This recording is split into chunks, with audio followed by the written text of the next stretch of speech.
What's poppin', people? It's Dante walking through the grass here in front of Independence Hall, and I'm filming with the GoPro Mini 1080p 30 fps exported to 720p for that crispy HD small file size quality. And can we get GoPro to just make it so that it films 720p in camera so I don't have to do it in post? That would be kind of cool. I mean, nah, it doesn't really matter. So yeah, I'm just walking towards the river, Penn's Landing. Welcome to the Old City District here in the city. I find that this area is really magical. We have so much history here. Look at the cobblestone roads that exist around here in these parts of town. Oh, look, a glove. Yeah, just follow your intuition. You never know what you're gonna find. This is kind of an interesting street photo. Look, I like lowering the exposure compensation, and then it's actually really cool the way that the light is cutting off. But yeah, I like lowering the exposure compensation, just point and shoot, and yeah, make the photo darker. Maybe darker is better, more beautiful, more sublime. Yeah, just following the light as always. Yeah, follow the light. This is where the magic happens. Yeah, the light is everything. Check out the wabi wabi, sabi sabi, impermanent nature of life. This is something I'm interested in as well. The textures on the walls, and yeah, the things that are oftentimes overlooked. Yeah, if you slow down and you just appreciate the details, look, you'll start snapshotting your way through life like never before. I think it's a much more interesting approach than being on the hunt for these decisive moments, but just allowing life to flow towards you, and just being there and being prepared with your camera, ever observant, like a child would, right? A child would be walking through life like, oh, what's that? What's this? You know, what does this do? And I think to return to that state and to look at life this way is interesting, right? Look at the shadows, look how they're casted, watch people as they point and how the gestures will appear in a shadow. Look at the detail, look at the flowers. You know, smell them. Ah, they smell like spring, you know, it's coming soon. And yeah, flowers are quite beautiful, right? All the natural stuff, and then we have these kind of man-made pieces of architecture that are striking and powerful and provide me with this, you know, inspiration, if you will, right? I feel inspired while walking by grand architecture. And I believe this, yeah, this is the second bank, Greco bank, the sort of Greek style of architecture. I believe it's really nice. Yeah, it's nice to have beautiful architecture. It's like really special to me, and this is why I love Old City. So this is the bank building, check it out. Another really beautiful piece of architecture. The Philadelphia Bank building was built in 1857 to 59 for the Pennsylvania Bank, which fell during the Panic of 1857 and was completed by the Philadelphia Bank. John M. Grease was the architect. The cast iron front doors and window grill work were by H.C. Orem and Company. Huh, historically certified in 1983. Yeah, check out the doors. 421. 420. It's 421. Yeah, look at the, you know, really appreciate detail. I think the slower you walk and the more you just learn on the street and just explore on the street this way. Yeah, ultimately, the more that you will photograph and the more that you will find to be beautiful, right? Finding beauty in the mundane. It's the name of the game. Check it out. It looks like we have some like school children or school field trips and stuff, or just families probably visiting in groups and stuff. You know, I remember as a child when I had the class trips to see Independence Hall and to go to the zoo and to be out and explore. You know, that's where I loved school, right? The great thing about school, in Catholic school, I remember as a young boy, we would have a corral to play in within the grass areas. You know, we had arts and crafts projects, creativity, and lots of field trips to different science museums, the Franklin Institute, the art museums, even here in the Old City to various locations. I remember exploring as a child, and it's quite cool to see like lots of families and stuff coming here to enjoy this as well. Wow, look at this. So beautiful, these flowers. Oh my god. try to get an epic angle. Yeah, I think check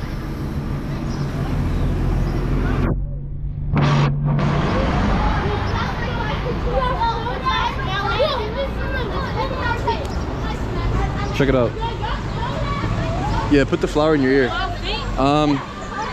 It's such a big class.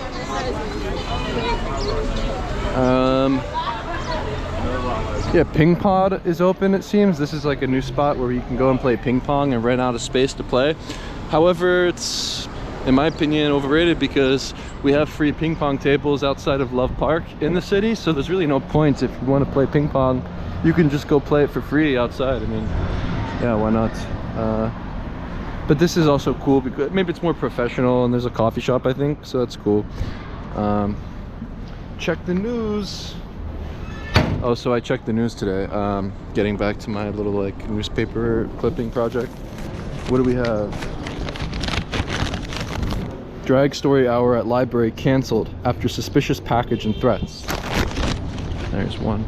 Yeah, I think it's interesting. Just like, don't read the news, but just go into the newspaper stands and pull out the free newspapers and just rip out the headlines that catch your eye.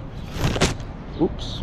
So they're lowering the physical exam requirements that helps police, so it can help the police department fill vacancies. Looks like we need some cops, and the physical requirements are a bit too strenuous or difficult to pass.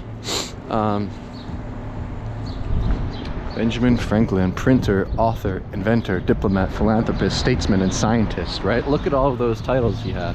Those things that are encompassing the life of Benjamin Franklin, right? Don't pigeonhole yourself into one way of doing things, into one thing. You know, you are not, you know, just a photographer. Maybe it's better to just consider ourselves as artists, visual artists, or, in my opinion, I think the main thing is to just be confident and courageous. I think all of the identity stuff maybe isn't so necessary to consider. I think in this world, maybe we get too caught up in these notions of who you are, what you do. I don't know. I mean, ego meaning I think, yeah, I mean, I don't know if you should kill your ego. Maybe it's important to keep on,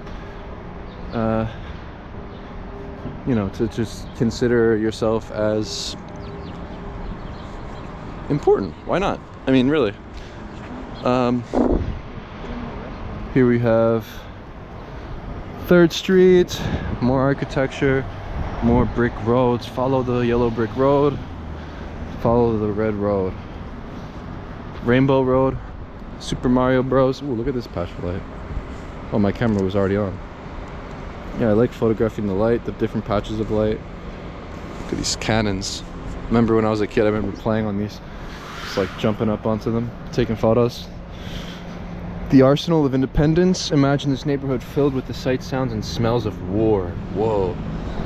Philadelphia's tradesmen and women produce muskets, cannons, ammunition, wagons, ships, uniforms, and flags that help to win an American independence. This is a nice like description, right? To like imagine the sights, the sounds, the smells of war as you pass through here. I think is a really good description, right? It's difficult to make writing convincing or allow your imagination to flourish, but that is quite a good description, I think. Check it out. Washington Crossing. Yeah, I think you know, I never liked school, but I think it's fun to learn on the street. This bronze sculpture replicates the famous painting by Emmanuel Lutz. It depicts General George Washington leading the Continental Army on a dangerous nighttime crossing of the Delaware River on December 25th, 1776. Wow, Christmas. I didn't know that. To attack Hessian troops stationed at Trenton. His attack was a final, desperate effort to gain a victory after months of defeats and reduce the army to a small, exhausted, and demoralized force. Washington's success at Trenton reinvigorated the American cause and kept the revolution alive. The painting captures the drama, danger, and desperation of the river crossing, even through a number of small details and historically inaccurate, such as the type of boat. The artist grew up and was trained in Philadelphia, but created the painting in 1850 after he returned to the native Germany. The painting was a sensation when it was displayed in America the following year. So a little bit about the art, and here is the piece. So nice.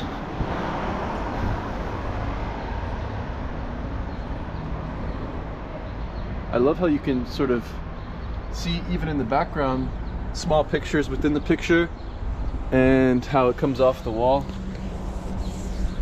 I think it's interesting to like touch it, maybe, to understand how, you know, the texture and everything. It's kind of nice. But yeah, do not climb. Yeah, there it is. It's quite nice, if you ask me. It's a nice depiction of this. I think it's more powerful maybe than the painting itself, being in a public space. You know, maybe the public space is the best place to learn. When I was in high school, right, I got to high school, I would skip class, man. I hated sitting down. I feel like sitting down, to me, even to this day, it just feels super unnatural. Like sitting down, it's just weird. I don't like to sit down. And so yeah, I like to just walk and explore, and yeah, I basically don't sit down in the day. And yeah, I think this is for me, like when I sit down, I can totally feel my body shutting down and ready for the end of the day. So I don't make a point to sit down until the very end of the day. Even like after I eat, I try to eat while standing, and as I'm eating I get tired, sit down, go to sleep. But in school I would always skip class, right, and I would sneak around the halls. And when I got to the back, you know, you had to we had like security guards and stuff in high school, and yeah, I would sneak out the back door. And then there's like this big grass area. I remember in school, like the kids would call it like the lawn or whatever, and like I would just explore the lawn, walk around the neighborhood, mess around in the library, go on the computers, explore the nearby university. And I just never had this like I don't know, I think early on I realized that it was all kind of bullshit. Like school, and especially high school, you kind of just go through the motions, like on an assembly line from class to class, listening to the bell ring, sitting down, listening, absorbing information, and then going back the next day, taking an exam, sort of just memorizing everything. And then I don't know, then you just like go on to the next one. And yeah, you never really, I don't know, had the opportunity to focus on your own personal passions unless you declared a sort of like elective course. And so I always made an effort to do the artistic classes. Like I learned about art through graphic design, and would take the web design course firstly. I realized once I started coding and stuff, I was like, this is too much. Switched to graphic design next year. And then they introduced a photography component to the graphic design course, which, you know, I actually really appreciated it. I remember going and buying my first film camera, the Nikon FM, shooting film. Learned that my uncle Bill had a Leica M3, and from there the rest is history. He showed me how to operate the camera. He took me to the mall. He explained to me shutter speed, looking at the carousel and movement, and described how, you know, if you use 1/30th of a second, you'll achieve a sort of sense of motion with the blur, and if you sort of adjust this camera this way and make it 1/500th of a second, then you'll be able to freeze the action.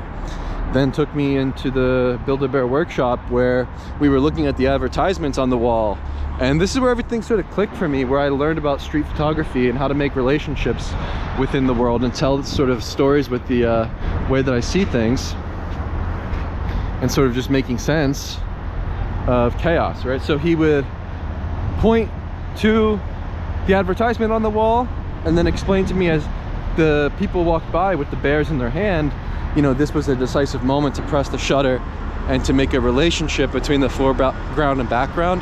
And honestly, he never explained to me anything about street photography, but there is something about that sort of explanation, that sort of instruction of how to see, that opened up the door to street photography for me.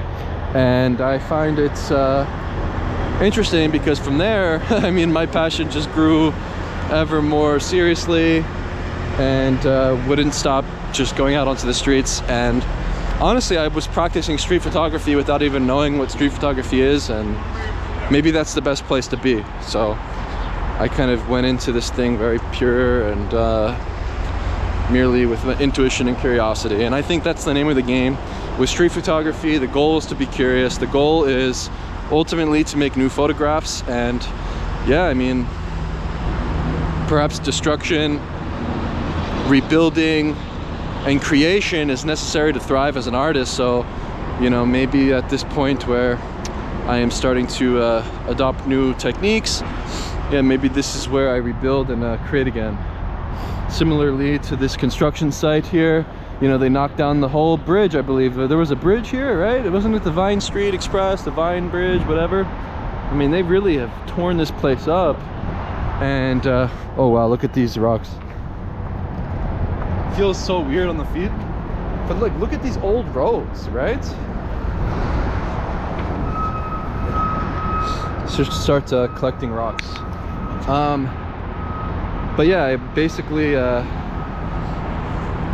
started rebuilding and creating anew again this past year and a half, almost 2 years, whatever it's been. And yeah, I've never felt more creative and better. And yeah, similarly with this construction site, once all of this, you know, chaos is done with, and this, you know, oh, look at the cat. Wow. Look at the cat, look at the cat. Hey, kitty, kitty, kitty. Wow, this is cool. The black cat.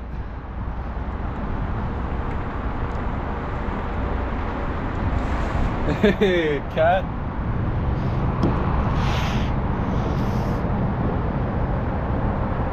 But yeah, maybe like maybe similarly to my, you know, recreation and making things anew, like this construction site, you know, in a few years there's going to be a huge park. There's going to be a brand new green space in the city, and perhaps to not get caught up in the destination, but to destroy and rebuild and create again, and to sort of embrace the unpredictable, the spontaneous, and ultimately letting the chips fall as they may. I mean, I don't know where I'm going with this, but essentially destruction is creation. This will be anew again. And yeah, I think it's just important not to stay stagnant, and just always move, don't sit down, and look beyond and onward.